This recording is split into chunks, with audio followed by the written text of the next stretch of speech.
దాన్ని avenue plantations అంటారు.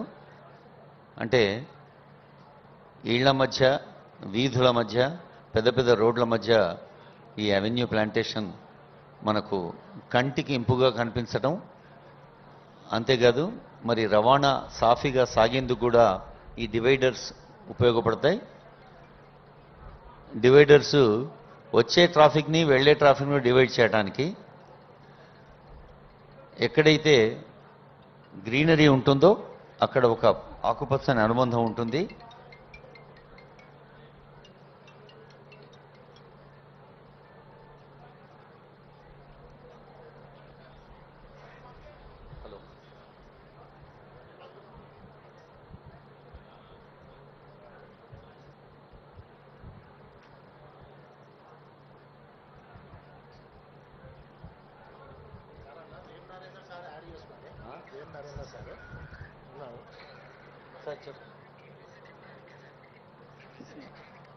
Honourable chief advisor to CM Shri Vem Narender Reddy గారు అతిథుల్లో ఒకరిగా ఉన్నారు. అదిగో ముఖ్యమంత్రి మొక్క నాటుతున్న దృశ్యాన్ని చూస్తూ ఉన్నాం. మనం ఇక్కడ చప్పట్లు కొడితే సార్కి వినిపిస్తుంది గట్టిగా. Thank you.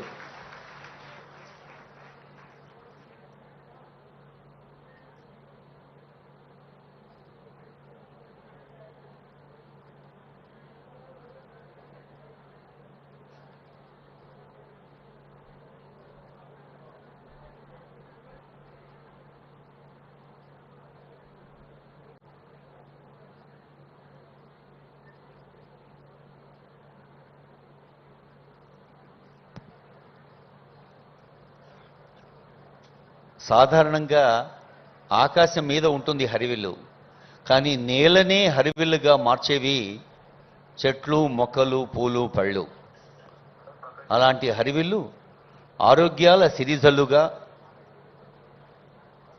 ఆనందాల జల్లుగా ఉండాలి అంటే మనం మొక్కల్ని నాటి పెంచి పోషించాలి. ఆనరబుల్ సీఎం గారు, ఆ పక్కనే honourable minister for forest and environment, అటవీ పర్యావరణ శాఖ మంత్రులు, దేవాదాయ శాఖ మంత్రులు కొండా సురేఖ్ గారు, ఇంకా ఇతర పెద్దలు మొక్కలు నాటి వస్తున్నారు. మూడు రంగుల జెండా బట్టి సింగమోలే కదిలినాడు ఒక్కరో కాంగ్రెస్ సూర్యుడు, మన రేవంత్ అన్న నిగ్గదీసి అడిగే మునగాడు.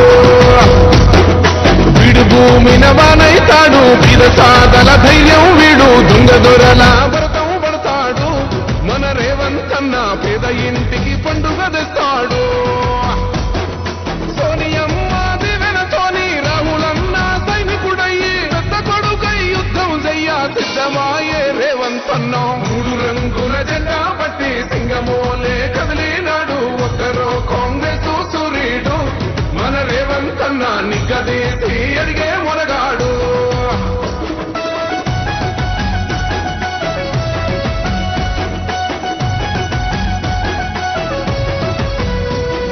దడులెన్ని జరిగిన గాని దడువలేదు రేవంత్ అన్న, గంతకంత ఎత్తుకు ఎదిగాడు.